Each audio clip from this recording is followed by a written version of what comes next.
झापाका आमा छोरा 50 स्थान गोलीसहित त्रिभुवन अन्तर्राष्ट्रिय विमानस्थलबाट पक्राउ।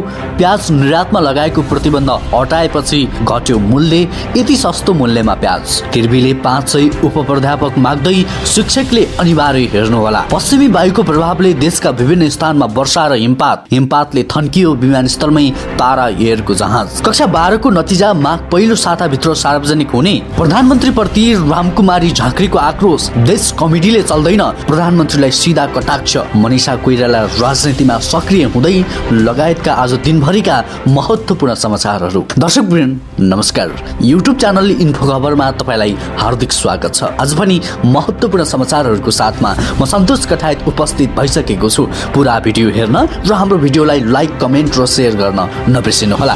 दर्शकवृन्द समाचारको सुरुमा कक्षा 12 को नतिजा सम्बन्धी जानकारी। राष्ट्रिय परीक्षा बोर्डले कक्षा 12 को परीक्षाको नतिजा सकेसम्म चाँडै प्रकाशन गर्ने तयारी गरेको छ। परीक्षाको उत्तर पुस्तिका परीक्षण र सम्परीक्षण कार्य सकिएको छ भने इन्ट्री कार्य जारी रहेको परीक्षा नियन्त्रक कृष्ण शर्माले जानकारी दिए। गत मङ्सिर 9 देखि 16 गते सम्पन्न परीक्षामा 4,33,180 परीक्षार्थी सहभागी छन्। कोरोना भाइरस प्रभावित विद्यार्थीका निम्ति यही पुस 16 गतेबाट 23 गतेसम्म लिइँदैछ। परीक्षार्थी संख्या थोरै रहेकाले ती परीक्षार्थीको नतिजा समेत एकसाथ प्रकाशन हुनेछ। बोर्डका सदस्य सचिव दुर्गा प्रसाद अर्यालले भने सम्बन्धित विद्यालयले विद्यार्थीको डाटा सिम्बल नम्बर भरेको हुँदा उल्टो पाल्टो देखिएकाले इन्ट्री गर्ने काम ढिलो भएको छ।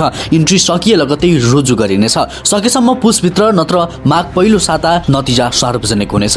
कोभिड-19 ले गर्दा विद्यार्थीको कुल 100 प्राप्ताङ्कमा 40% अङ्क भारको परीक्षा लिइएको थियो। सम्बन्धित विद्यालयको आन्तरिक मूल्याङ्कन 20% र कक्षा 11 को विषयगत प्राप्ताङ्क 40% रहेको छ। त्यसैगरी त्रिभुवन विश्वविद्यालयले चाँडै खुला प्रतिस्पर्धाबाट उपप्राध्यापक तहमा पदपूर्ति गर्ने भएको छ।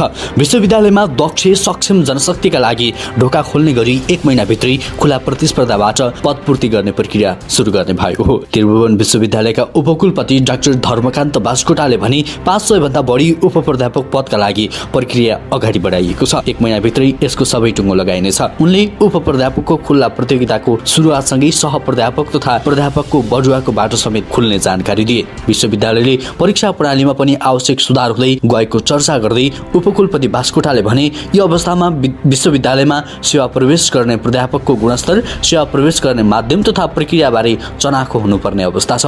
उनले कतिपय विषयमा दरबन्दी चार्टफेर गरेर भए पनि पदपूर्ति गरिने योजना सुनाउँदै यसका लागि दरबन्दी सङ्कलनको अन्तिम चरणको काम भइरहेको पनि बताए। यसका साथै विश्वविद्यालयमा कार्यरत आंशिक प्राध्यापकको दरबन्दी समेत सङ्कलन गर्ने काम भइरहेको छ। अब विश्वविद्यालयको रिक्त दरबन्दीका आधारमा हरेक वर्ष खुला प्रतिस्पर्धाका आधारमा विज्ञापन गरिने भएको जनाइएको छ। यो समाचार आजको गोरखापत्र दैनिकमा शेषकान्त पण्डितले लेखेका छन्।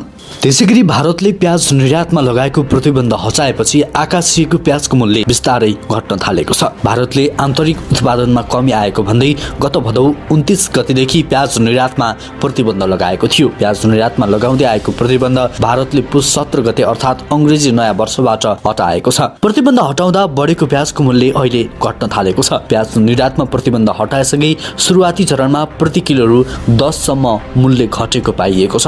कालीमाटी फलफुल तथा तरकारी बजार व्यवस्थापन समितिको तथ्याङ्क अनुसार आज प्रति किलो रु 60 देखि 65 सम्ममा कारोबार भइरहेको छ। यसअघि पुस 15 गते प्रति किलो रु 60 देखि 70 मा कारोबार भइरहेको थियो। यसैगरी पुस 10 गते प्रति किलो रु 70 देखि 80 सम्म कारोबार भएको थियो। कालीमाटीको तथ्याङ्क अनुसार प्रतिबन्धमा समेत विभिन्न नाका हुँदै पर्याप्त मात्रामा प्याज आयात भइरहेको पाइएको छ। प्रतिबन्धको सुरुवाती दिनमा प्याज आयातमा केही कमी आए पनि पछिल्ला दिनहरूमा पर्याप्त मात्रामा आयात भएको कालीमाटी फलफुल तथा तरकारी बजार व्यवस्थापन समितिका सूचना अधिकारी विनय श्रेष्ठले बताए। उनका अनुसार गत असोज महिनामा मात्र 776 मेट्रिक टन प्याज आयात भएको छ। भदौको अन्तिम साता प्रतिबन्ध लगाए पनि असोजमा उल्लेख्य मात्रामा प्याज भित्रिएको तथ्याङ्क रहेको छ। यसैगरी गत कार्तिकमा 1298 टन र मङ्सिरमा सबैभन्दा 1690 टन प्याज भित्रिएको हो। त्यसैगरी पुस 1 गतेदेखि 19 गतेसम्म 1259 प्याज कालीमाटी सरकारी बजारमा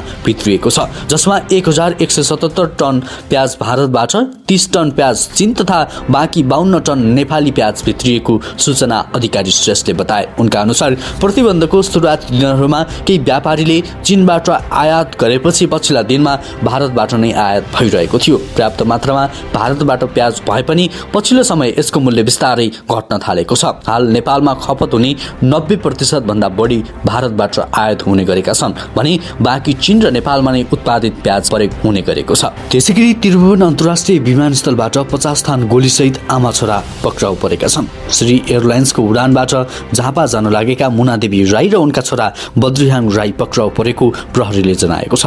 उडान पूर्व चेक जाँच गर्ने क्रममा उनीहरूको झोलामा 50 थान गोली फेला परेको विमानस्थल प्रहरीले जनाएको छ। उनीहरूबाट बरामद भएको गोली 9 mm को पिस्तोलमा लाग्ने गोली भएको पनि प्रहरीले जनाएको छ। घटनाको सम्बन्धमा प्रहरीले थप अनुसन्धान गरेको बताएको छ। पक्राउ परेका आमा छोरा झापा मेचीनगर 2 का स्थायी बासिन्दा रहेको खुलेको छ। बद्रिहाङ राईका बुवा पूर्व प्रहरी रहेको खुलेको छ। त्यसैगरी स्मार्ट सिटी निर्माणका लागि छानिएका 13 ठाउँको मास्टर प्लान तयार भइसकेको छ।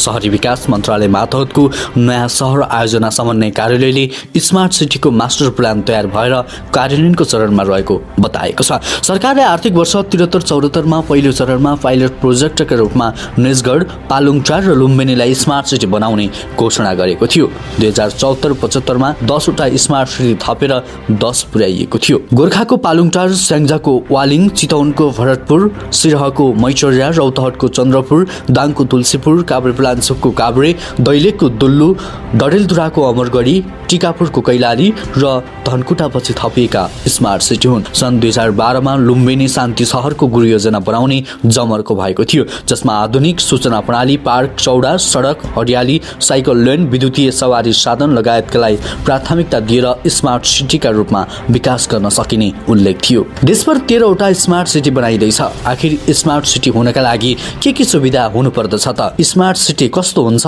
यस विषयमा विज्ञ भन्छन्, एउटा स्मार्ट सिटी हुनका लागि भवन, विद्युत, सडक, खानेपानी, फोहोर मैला व्यवस्थापन, यातायात, शिक्षा, स्वास्थ्य, सूचना प्रणालीदेखि सरकार र जनतासम्म स्मार्ट हुनुपर्छ। स्मार्ट सिटी भौगोलिक अवस्था, जनताको जीवनस्तर, त्यहाँको अर्थतन्त्र र सम्भावना अनुसार फरक पनि हुन सक्छ। स्मार्ट सिटी सूचना प्रविधि मैत्री हुनुपर्छ। स्थानीय बासिन्दाले प्रविधिकै माध्यमबाट सेवा सुविधा उपभोग गर्न पाउने व्यवस्था स्मार्ट सिटीको अवधारणाभित्र पर्छ। सुशासन, सामाजिक सुरक्षा, स्मार्ट व्यवस्थापन, स्मार्ट प्रविधिबाट आकस्मिक सेवा सुविधाको उपलब्धता, समृद्ध नागरिक लगायत स्मार्ट सिटीभित्र पर्छन्। ई गभर्नेन्स पनि स्मार्ट सिटीको महत्त्वपूर्ण आधार हो। स्मार्ट अर्थव्यवस्था स्मार्ट पूर्वाधार गरी 4 वटा सूचकलाई स्मार्ट सिटीको आधार बनाइएको छ।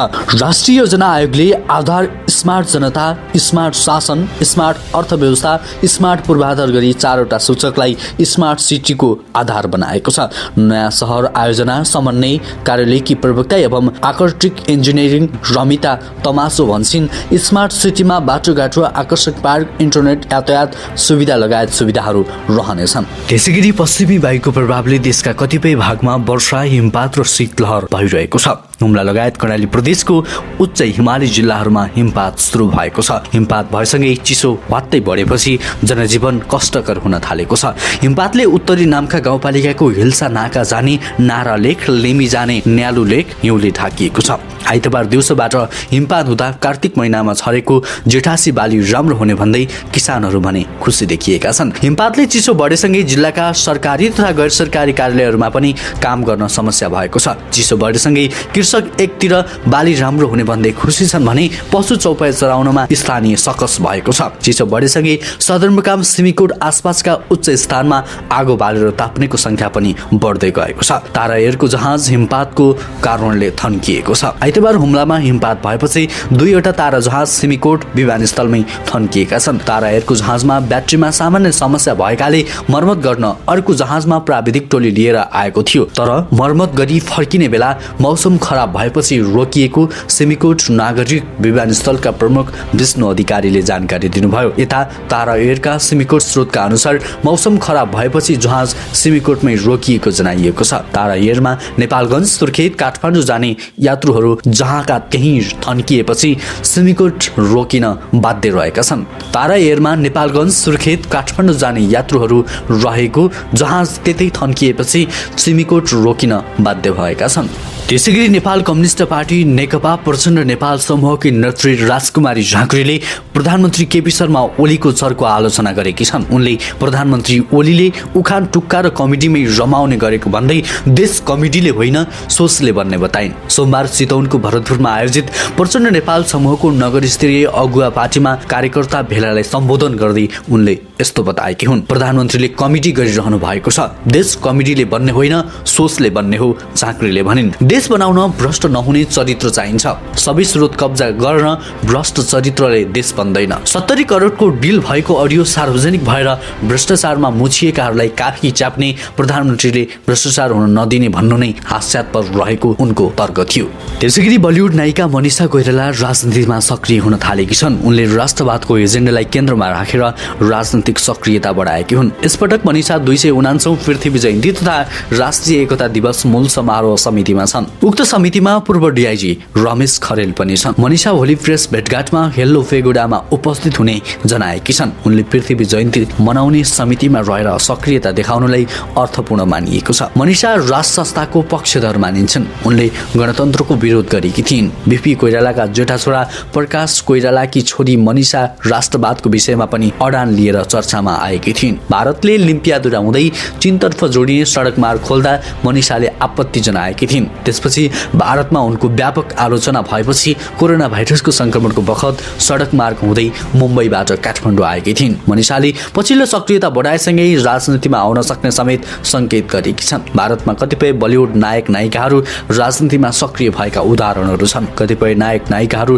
राजनीतिमा सक्रिय भएर मुख्यमन्त्री र केन्द्र सरकारको मन्त्री तथा लोकसभा सांसदसम्म भएका छन्। मनिषा लामो समय क्यान्सरसँग जुधिन्। क्यान्सरलाई जितेपछि बलिउडमा फर्किन्, तर उनले खासै त्यहाँ जम्न सकिनन्। यसअघि सम्राट उपाध्यायसँग गरेको विवाह पनि सफल भएन। दर्शकवृन्द, तपाईलाई के लाग्छ कि अब मनिषा कोइराला राजनीतिमा आउनुपर्छ? तपाईको उल्लेखनीय विचार कमेन्ट गर्न नबिर्सिनुहोला। हवस् त दर्शकवृन्द, आजको लागि महत्त्वपूर्ण समाचार तथा जानकारीहरू यति नै। हरेक दिन बिहानै ताजा अनि सत्य समाचार हेर्नको लागि हाम्रो युट्युब च्यानललाई सब्स्क्राइब गर्न नबिर्सिनुहोला। तपाईको आजको दिन शुभ बितोस्।